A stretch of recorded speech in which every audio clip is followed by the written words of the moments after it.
सभी साधक और साधिकाओं को जय श्री गुरुदेव। गुरुर् ब्रह्मा गुरुर्विष्णु गुरुदेवो महेश्वराय, गुरु साक्षात पर ब्रह्मा तस्मै श्री गुरुवे नमः। प्रिय साथियों, आज हम पतंजलि योग सूत्र के समाधि पाठ के 12वें सूत्र की व्याख्या करेंगे और अंत में संजीव मंत्र सुनेंगे। हमें ये बता दें पहले आपको सिद्ध योग क्या है। क्या सिद्ध योग एक प्रकार का नाथ मंत्र योगियों द्वारा दिया गया अमूल्य उपहार है, संजीवनी मंत्र है। हमारे आदि गुरु मच्छिंद्र नाथ जी हैं। मच्छिंद्र नाथ जी ने इस योग को प्रतिपादित किया सबसे पहले, और के अपने शिष्य थे गुरु गोरखनाथ। गुरु गोरखनाथ जी को उन्होंने यह संजीव मंत्र दिया और गुरु गोरखनाथ से होता हुआ यह 11 उन्होंने अपने नाथों को 11 भागों में बांटा। 10 तो शिव उपासक थे, 11वां शक्ति उपासक। शक्ति उपासक को आईपंथी नाथ बोलते हैं और आईपंथ नाथियों से होता हुआ यह हमारे दादा गुरु गंगाई नाथ जी महाराज हैं, इन तक पहुँचा। इन्होंने अपने इस मंत्र को गुरु रामलाल सियार जी को दिया, जो कि राधा कृष्ण का मंत्र है। इससे मनुष्य का संपूर्ण विकास होता है। गुरुदेव को 2 प्रकार की सिद्धियाँ हुई, 2 प्रकार सिद्धियाँ हुई है।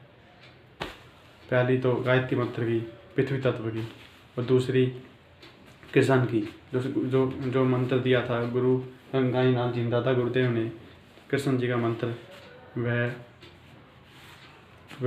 कृष्ण जी का मंत्र है। उसकी सिद्धि हुई गुरुदेव को। आकाश तत्व की सिद्धि हुई, आकाश तत्व की सिद्धि हुई, जिससे गुरुदेव की फोटो से योग होता है। किसी मनुष्य से 2 सिद्धियाँ नहीं हुई। गायत्री मंत्र की हुई जो कि निर्गुण निराकार की है, और सगुण साकार की कृष्ण जी की सिद्धि हुई जो कि सगुण साकार की है। गुरुदेव के फोटो से इसलिए योग होता है क्योंकि गुरुदेव को 2 सिद्धियाँ हुई अपने जीवन में, और उनमें शक्ति डिसेंट कर गई। पर जो यहाँ शक्ति है, यहाँ पहुँचती है कुंडलिनी, वह डिसेंट कर गई। उनकी फोटो से, निर्जीव फोटो से भी योग होता है। गुरु एक सार्वभौमिक सत्ता है। गुरु अगर प्रॉपर है, ओमनीप्रेजेंट है, तो वह संपूर्ण विकास को प्राप्त कर सकता है, संपूर्ण विकास प्राप्त कर सकता है। और गुरु अपने ऐसा बना देता है। गुरु एक पारस पत्थर की तरह है जो मनुष्य को अपने ऐसा बना देता है। और गुरु अगर प्रॉपर है तो ही कुंडलिनी शक्ति जगती है, वरना हठ योग से आदि क्रियाओं से मनुष्य को पागल भी कर सकती है, हार्ट अटैक भी हो सकता है, मौत भी हो सकती है, हृदयाघात भी हो सकता है, और भी बड़ी हानि हो सकती है। गुरुदेव त्याग द्वारा जनित शक्ति जो जागृत होती है, चेतन शक्ति होती है, कुंडलिनी होती है, वह मदर ऑफ यूनिवर्स है। वह जब जागृत हो जाती है तो ऊपर चढ़ना शुरू कर देती है, और उसका लक्ष्य यहाँ पर पहुँचना होता है, सहस्रार पर। तो कुंडलिनी शक्ति यहाँ पहुँचने की कोशिश करती है। जब तक यहाँ नहीं पहुँचेगी कुंडलिनी, जब तक मनुष्य को बाहर की आवाज़ सुनाई देगी, और यहाँ पहुँच जाएगी तो वह संपूर्ण विकास को प्राप्त कर लेगा। मनुष्य का संपूर्ण विकास का नाम ही ईश्वर है, गुरुदेव ने कहा है। आइए अब हम पतंजलि योग सूत्र के समाधि पाठ के 12वें सूत्र की व्याख्या करते हैं। कृपया ध्यानपूर्वक सुनिए साथ को। 12वां सूत्र है अभ्यास वैराग्यम तनिरोध है। चित्त की वृत्तियों का सर्वथा निरोध करने के लिए अभ्यास और वैराग्य ये 2 उपाय हैं। चित्त वृत्तियों का प्रवाह परंपरागत संस्कारों के बल से सांसारिक भोगों की ओर चल रहा है। उस प्रवाह को रोकने का उपाय वैराग्य है, उसे कल्याण मार्ग में ले जाने का उपाय अभ्यास है। चित्त नामक नदी 2 दिशाओं में बहती है। वह कल्याण की ओर भी बहती है, डेवलपमेंट होता है, मनुष्य विकास होता है, और पाप की ओर भी बहती है।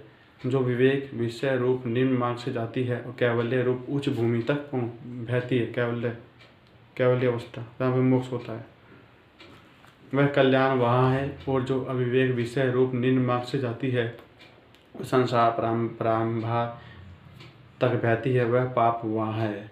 इनमें वैराग्य द्वारा विवेक स्रोत मंद या कम हो जाता है, और विवेक दर्शन के अभ्यास द्वारा विवेक स्रोत फूट पड़ता है। इस प्रकार चित्त निरोध इन दोनों के अधीन है। अनेक व्यक्ति साधन की कठिनाई देखकर और दुर्दम प्रकृति को अधीन न कर सकने के कारण ईश्वर के द्वारा नियोजित होकर प्रकृति मार्ग पर चल रहे हैं। ऐसा तत्व स्थिर करके मन को आश्वासन देने की चेष्टा करते हैं, किंतु ईश्वर के द्वारा हो या किसी भी प्रकार से हो, पाचाभ्यास करने पर उसका फल भोगना ही पड़ेगा। चाहे अच्छे कर्म करें हैं, चाहे बुरे कर्म करें हैं, तो उनका भोगने के लिए संसार में आना पड़ता है।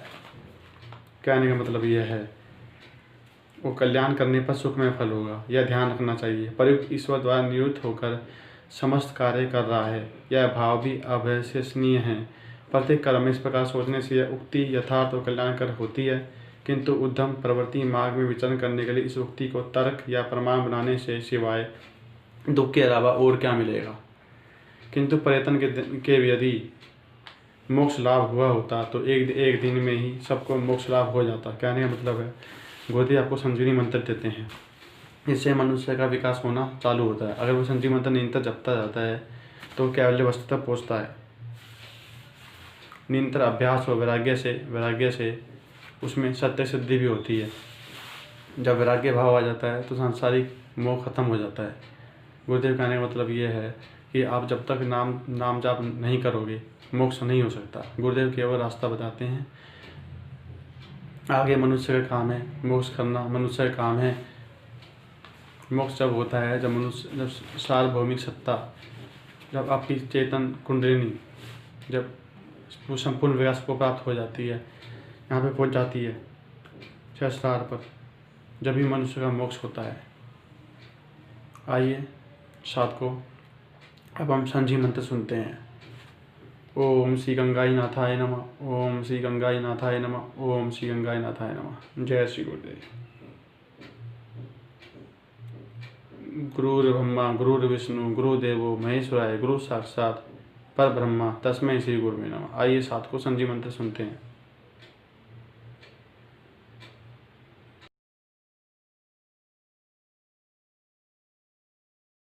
तो ये एक ऐसा विज्ञान है जो आज तक प्रकट नहीं हुआ। महर्षि अरविंद ने कहा है कि इस देश का उद्धार 2 मंत्र करेंगे। पहला वंदे मातरम, आज हमको वंदे मातरम नहीं बोलने दिया जा रहा।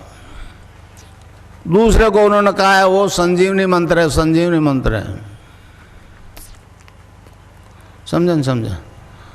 पश्चिम में तो संजीवनी वाली बड़ी दिक्कत है। आप तो समझते हो कि लक्ष्मण को बाण लगा था और हनुमान जी संजीवनी बूटी लाए थे,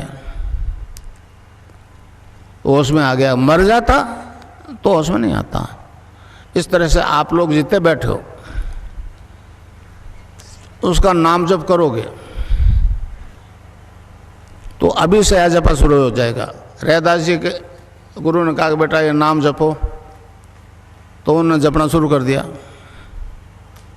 अब वो बंद नहीं हुए तो रैदास जी ने कहा अब कैसे छूटे, नाम रट लागी। अब मंत्र बता दूं, cling Krishna cling cling Krishna cling, cling Krishna cling cling Krishna cling. Radha के बिना कृष्ण आधा। शिव से एक की मात्रा हटा लो सब रह जाता है। तो कोई भी मंत्र बिना शक्ति के काम नहीं करता। अब गंगानाथ जी की आदेश है।